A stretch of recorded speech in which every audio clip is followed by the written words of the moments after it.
watching the Wells Wanderers YouTube channel. We pressed some apples yesterday, which we're going to turn into cider. If you haven't seen that video, I'll drop a link in the bio below, and then you can go watch that before you watch this, or whichever. But I've already bottled the apple juice that we pasteurised yesterday, which has got a really nice colour, hasn't it, boys? Yeah! I've never ever seen apple juice that colour, so I've got no idea what this cider is actually going to look like when we're finished. But anyway, let's move those out of the way. So, with this, all we've got to do is you can leave apple juice normally, not normally, but you can leave it and it will just ferment on its own. But we're going to add some yeast to this just to speed that process up. So, take that lid off. Yes. Right. Now the easiest way to do this is take a bowl of water, and that needs to be less than 32 degrees, otherwise you'll kill your yeast before you've started. So, pop this in. What temperature does that say, Archer, when it comes up? It's about 35, a bit more. It's a little bit warm actually, I'm just going to put some cold in there. Let's temperature on this. Check that again. What does it say now? Can you read it? It says 29. Yeah, 29. Because it's cold now. Should be okay. I filled it Right. and it was cold. Right, so what we're going to do here is we're going to put some sugar into the water. I'm just using normal sugar here. You can use normal, like dextrose, which is brewer's yeast. Can I use some now? Yeah, hang on, I'll just get another teaspoon. For you. Here you go. Give that a stir till all the sugar's dissolved. I can't see the sugar. Well, yeah, because it's dissolved. That means it's disappeared. Oh.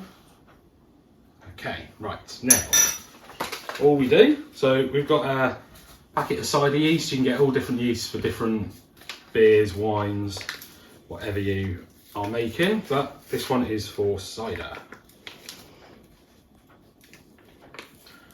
Flawless production value as normal.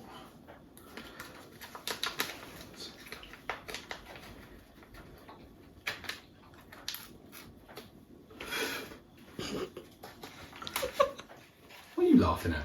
You. Right, okay boys. Let's give that a little shake. What we want to do is just sprinkle it all over the top. No. Not with your fingers. Not with your fingers, like this. But I'll show you how to do it. Sprinkle it like that, okay? I'm going to do some in a minute. You hold it with me because you can't do it with boys.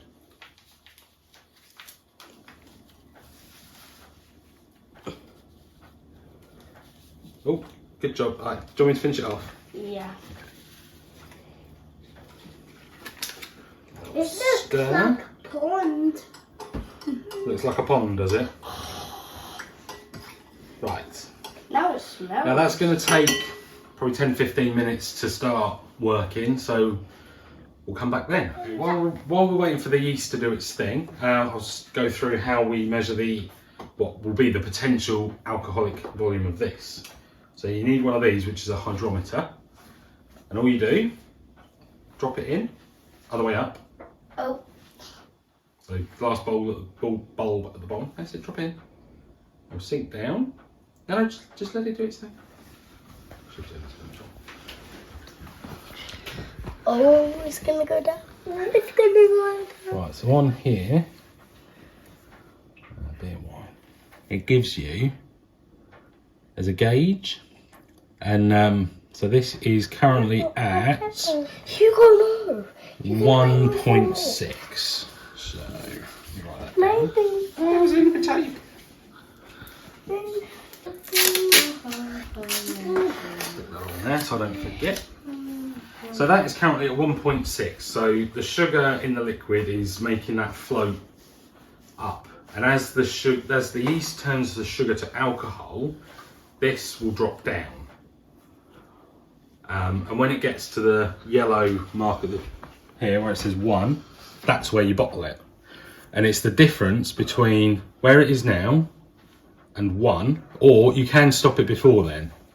Boys, you go So There is a calculation for it, but I cheat and use a calculator on the internet. So basically I'll measure it at the start, I'll measure it again just before we bottle it, and then we'll work out the alcoholic volume from that. Yes, so I'm still waiting for the yeast. We're back in a minute. Okay, so that's been about 20 minutes. So you know your yeast is working when you start getting this sort of foam on top. Can leave it longer, the longer you leave it, the more foam you'll get, but that is perfectly fine.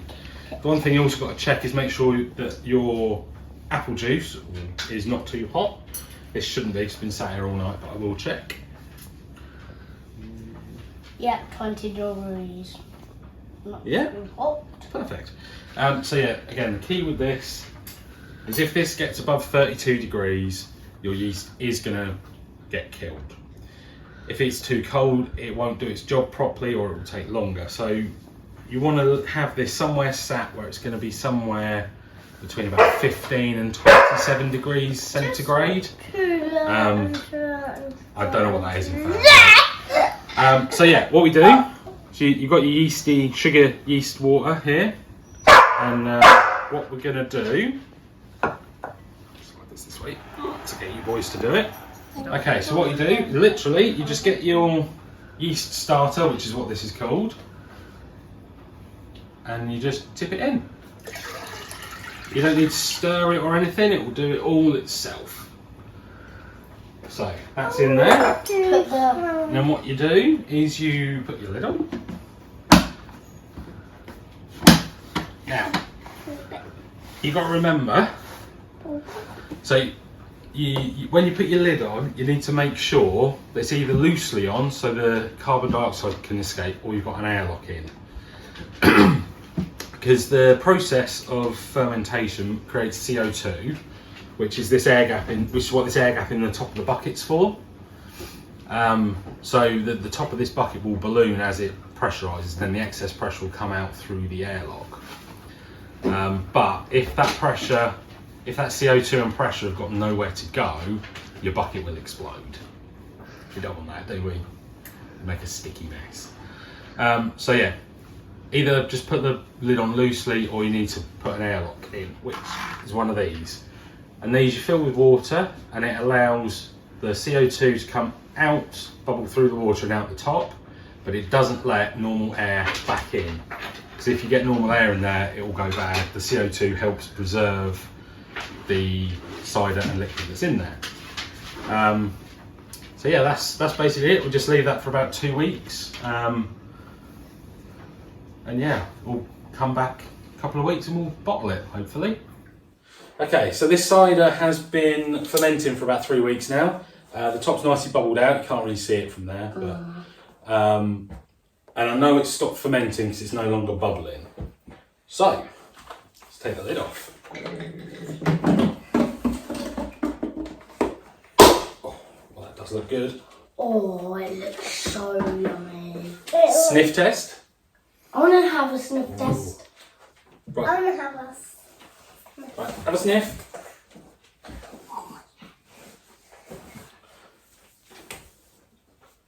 Oh, that does smell like cider. Right, first thing we've got to do before we do anything else, if you want to know the alcoholic volume, do you remember we dropped this in at the start? You now drop it in again, gently. You don't want to disturb the sediment at the bottom. Whoa! Wait for it to stop bobbing. Funny.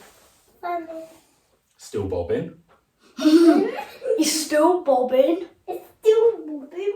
It's That just is stopped down. bobbing. Top of the yellow, so that's one. Yeah, that is ready to bottle. Yay! It's ready to bottle. Oh yeah. Oh yeah. So I'll work out the alcoholic volume in a second because I'll use an online calculator to make it easier. Right. Ooh.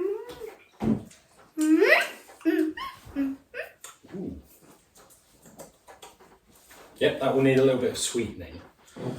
Okay, so because we've got the sediment at the bottom of this, and we've got to mix it to add the sweetener, we're going to decant this into another container.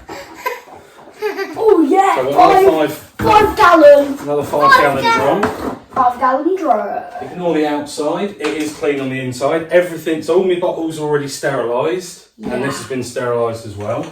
Yeah. And what you do, Let's do that! you stick a siphon hose into a tap. I'm not sure that does need sweetening. So we'll just wait for this to siphon out.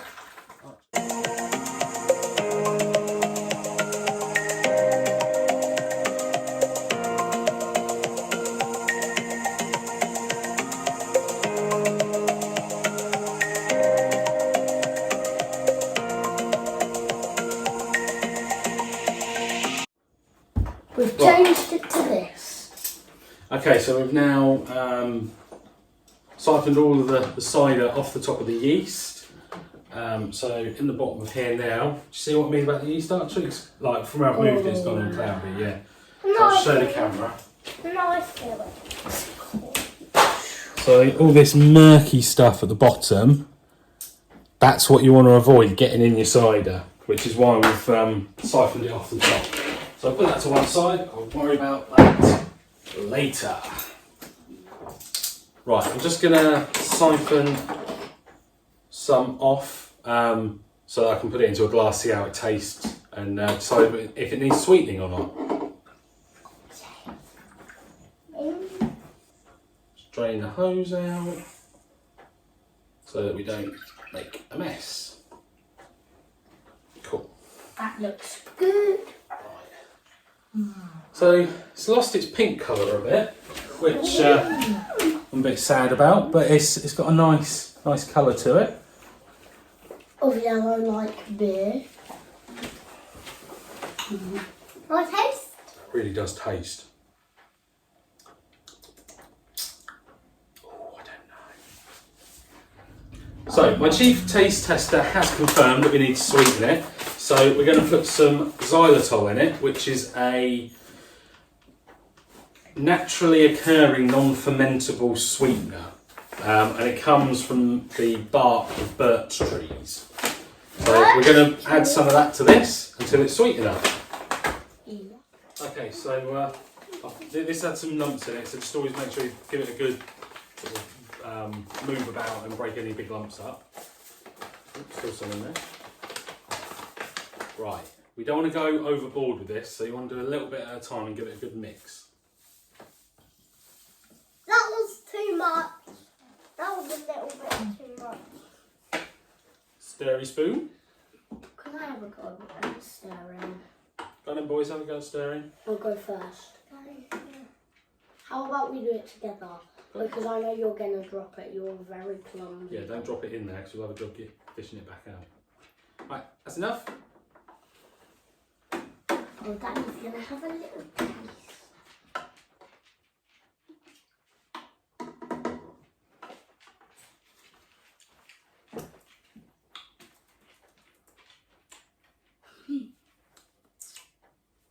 Chief taste tester. Can we have a taste?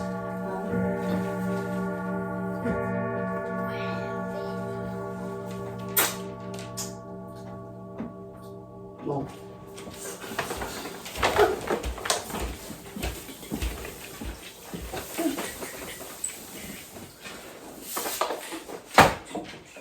Stirring spoon.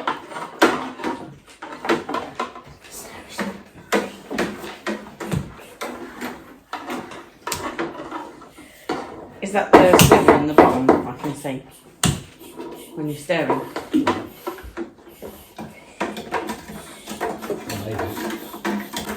Yeah, keep stirring. Bye. Do, do, do, do.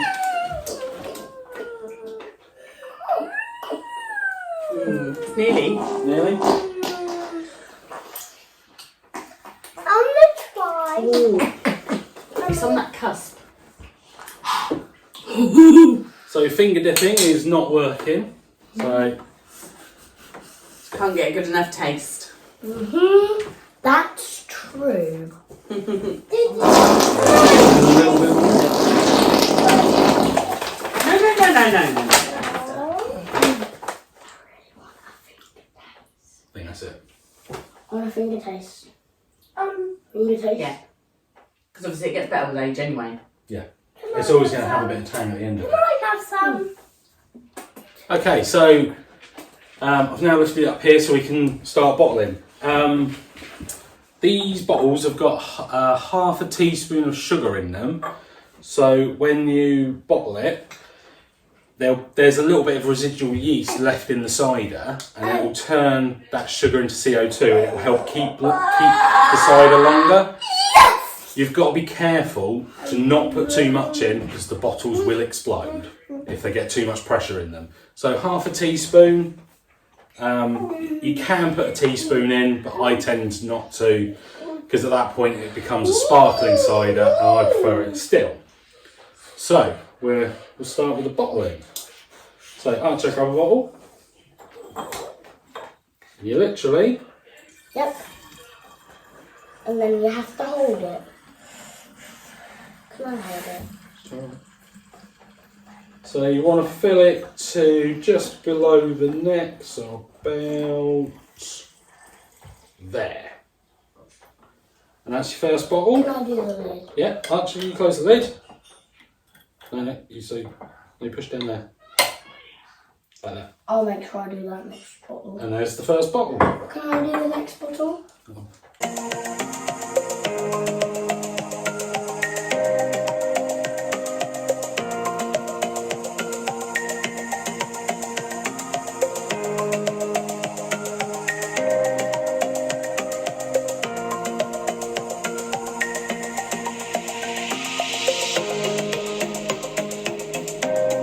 So there we have it. That is 41 bottles of cider, all bottled.